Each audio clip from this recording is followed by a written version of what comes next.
24 তারিখের পর ফের আজ কমিশনের বাইরে বিক্ষোভ, সিইও দপ্তরের বাইরে বিক্ষোভে তৃণমূলপন্থী বিএলওরা। আপনাদের সামনে তুলে ধরছি সেই ছবি, যেভাবে বিক্ষোভ দেখাচ্ছেন তৃণমূলপন্থী বিএলওরা এবং তারা নির্বাচনী আধিকারিকের গাড়ির একেবারে সামনে শুয়ে পর্যন্ত বিক্ষোভ দেখান। ধুন্ধুমার পরিস্থিতি তৈরি হয়েছে।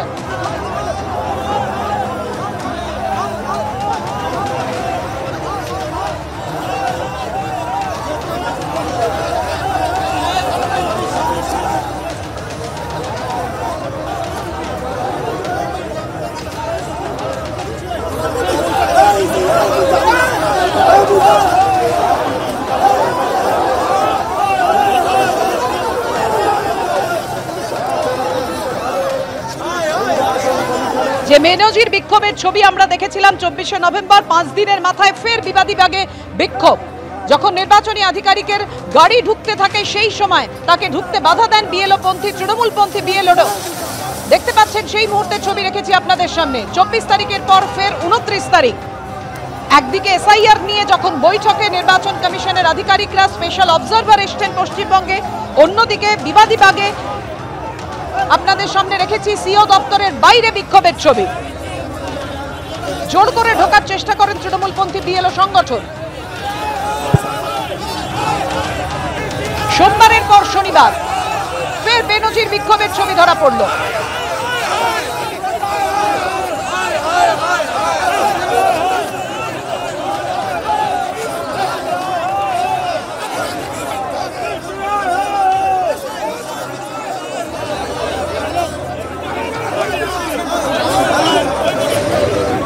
তৃণমূলপন্থী বিএলওদের সংগঠন যারা এসে বিক্ষোভ দেখাচ্ছেন, তার আপনারা জানেন সোমবার যখন তারা বিক্ষোভ দেখিয়েছিল একেবারে হাতে গোনা কয়েকজন বিএলওদের আমরা দেখতে পেয়েছিলাম।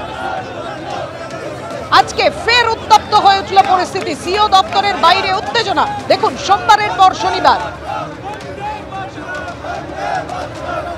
পুলিশের পক্ষ থেকে বলা হয় যে পরিবারের সদস্যদের সঙ্গে কথাবার্তা বলানো হবে, তার আগে কিন্তু তারা নিজেরা আগে নিশ্চিত হবেন এবং সেখান থেকে অনুমতি মেলার পর অবশেষে কিন্তু তাদেরকে সেখানে প্রবেশ করতে দেওয়া হবে। সেই পরিস্থিতিতে তোমাকে দেখিয়ে রাখি যে বিএলও অধিকার রক্ষা কমিটি মঞ্চের সদস্যরা তারা কিন্তু রীতিমতো রাস্তায় বসে পড়েছেন বেঙ্গল চেম্বার অফ কমার্সের সামনে, যেখানে সেই বৈঠক চলছে। বাধা দিচ্ছে, তার ফলে আমরা ইলেকশন কমিশনের কাছে যেতে চাইছি, কিন্তু আমরা যেতে পারছি না, কারণ পুলিশ আমাদের পথ আটকে রেখেছে, যার কারণে আমরা ইলেকশন কমিশন অফিসার যেতে পারছি না। বসে থাকবো ঘন্টার পর ঘন্টা। ওনার এমনি অবস্থা খারাপ। যাবেন? একদম যাবো। কমিশনের সঙ্গে আমরা দেখা করব। হ্যাঁ, আমরা কি বলবো?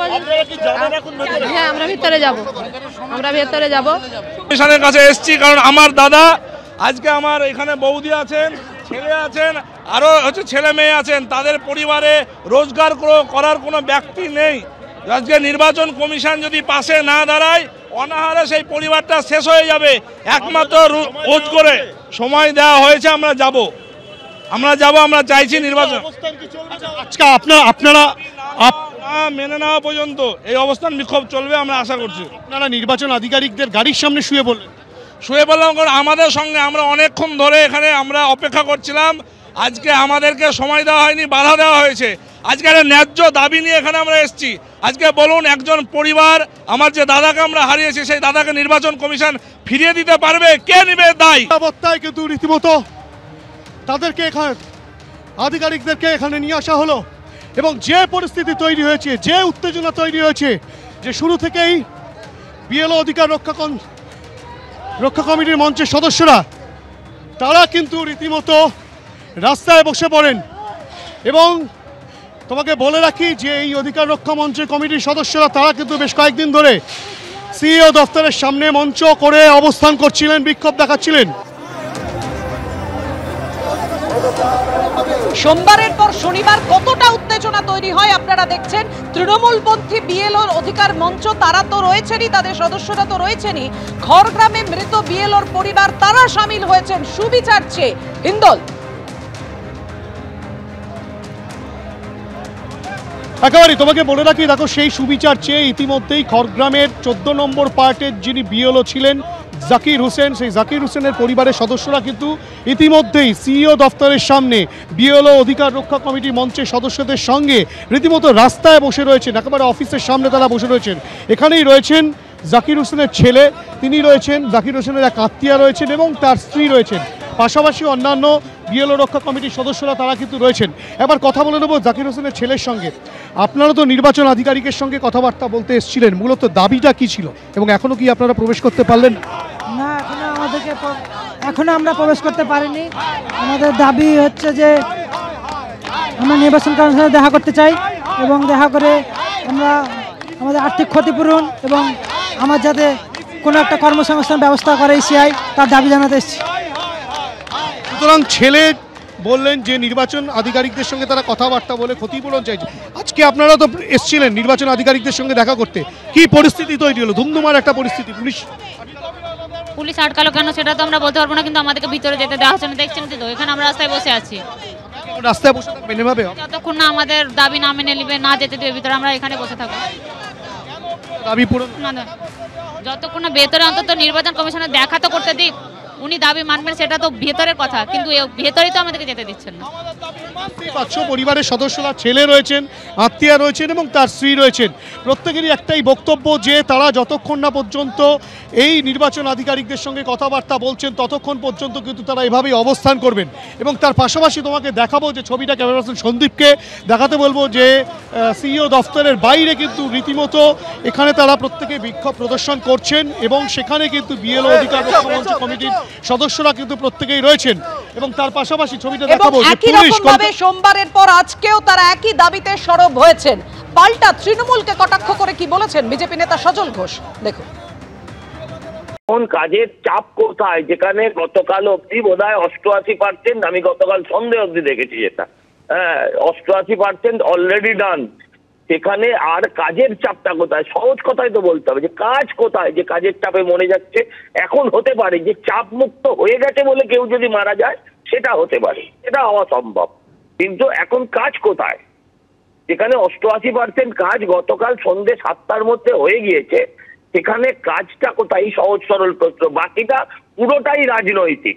কালকে গালভরা ভাষণ দিতে গিয়েছিলেন, সেখানে গিয়ে আমরা যতটা যা জেনেছি, সেখানে নির্বাচন কমিশনের কাছ থেকে তারা বকুনি শুনেছেন, তারা ভেতানি শুনেছেন, প্রশ্ন করেছেন উল্টে নির্বাচন কমিশন যে আপনাদের এত বড় সাহস করতে হয়, এত বড় অধিকার করতে হয়।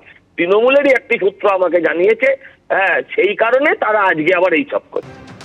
গত সোমবার আপনারা জানেন সিইও দপ্তর ঘেরাও করে তৃণমূলপন্থী বিএলওরা তারা বিক্ষোভ দেখান এবং একেবারে আমাদের ছবিতে ধরা পড়ে মাত্র হাতে গোনা কয়েকজন বিএলও রয়েছেন। আজকে ফের উত্তপ্ত হয়ে ওঠে, উত্তেজনা দেখা যায়। একেবারে তৃণমূলপন্থী বিএলও সংগঠনের তারা একই দাবিতে সরব হয়েছেন। সিইও দপ্তর তারা ঘেরাও করে রেখেছেন, এক নির্বাচনী আধিকারিকের গাড়ির বাইরে তারা শুয়ে পর্যন্ত পড়েন এবং রাস্তায় বসে পড়ে বিক্ষোভ দেখাচ্ছেন তারা। আর অন্যদিকে কিছুক্ষণ আগেই যেমন আপনাদের জানাচ্ছিলাম, বিশেষ নির্বাচনী পর্যবেক্ষক বৈঠকে রয়েছে নির্বাচন কমিশন, সে বিষয় নিয়ে আপনাদেরকে আরো বিস্তারিত জানাবো। আমাদের সঙ্গে রয়েছেন আমাদের প্রতিনিধি রুমা পাল।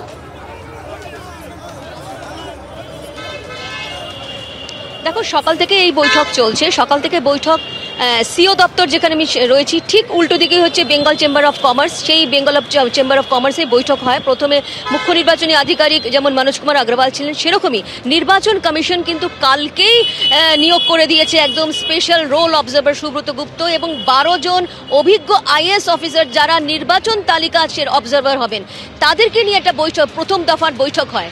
আর এখন এই মুহূর্তে বৈঠক চলছে, সেটা হচ্ছে সমস্ত জেলা নির্বাচনী আধিকারিক অর্থাৎ জেলা শাসক এবং ইআরওদের নিয়ে। যদিও জানি রাখি কিছুক্ষণ আগে যেহেতু এখানে বিক্ষোভের একটা পরিবেশ সৃষ্টি হয়েছে, এখনো পর্যন্ত বিক্ষোভ চলছে। কিছুক্ষণ আগে যখন এই প্রথম ধাপের বৈঠক শেষ হয়, তখন কিন্তু সিইও মনোজ কুমার আগরওয়াল ঠিক বেঙ্গল চেম্বার অফ কমার্স থেকে সিইও দপ্তরের দিকে যান, তখনই কিন্তু তার গাড়ির সামনে এই বিক্ষোভ দেখানো হয়।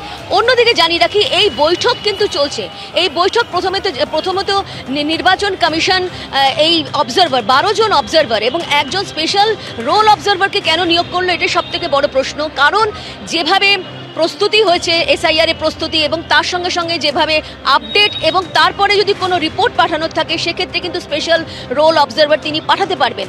এবং সব থেকে বড় কথা, যে সমস্ত জেলায় কিন্তু বেশি সংঘর্ষ হয়, সেখানেও কিন্তু জানিয়ে রাখি যে সমস্ত অভিজ্ঞ কর্মকর্তা রয়েছে সেটা হচ্ছে বীরভূম, মুর্শিদাবাদ, মালদা, 2 চব্বিশ পরগনা, এবং সেখানে এই 2 চব্বিশ পরগনা যেমন রয়েছে, মালদা রয়েছে, বীরভূম, মুর্শিদাবাদ, এবং এই সমস্ত জেলাতে যেখানে কিন্তু ভালনারেবল বলা হয় সাধারণত নির্বাচন কমিশনের যে যখন তালিকা আসে সেক্ষেত্রে কিন্তু অনেকটাই কিন্তু নির্বাচনের সময় দেখা যায় সেখানে কিন্তু সংঘর্ষের ঘটনা ঘটে, এবং দেখা যাচ্ছে যে এসআইআর প্রক্রিয়ার সময় দক্ষিণ চব্বিশ পরগনা নিয়ে নির্বাচন কমিশন প্রশ্ন তুলেছিল এবং সেক্ষেত্রে কাজ কতটা এগিয়েছে সেরকমও একটা প্রশ্ন ছিল, এবং একাধিক অভিযোগও আসছিল।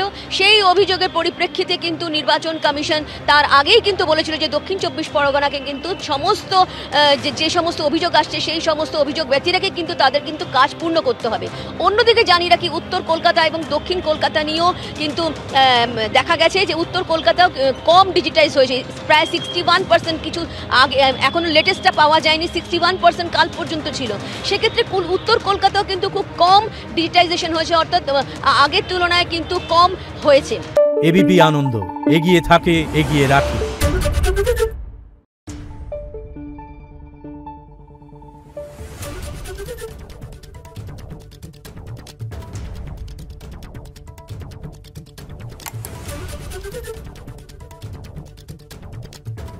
Thank you.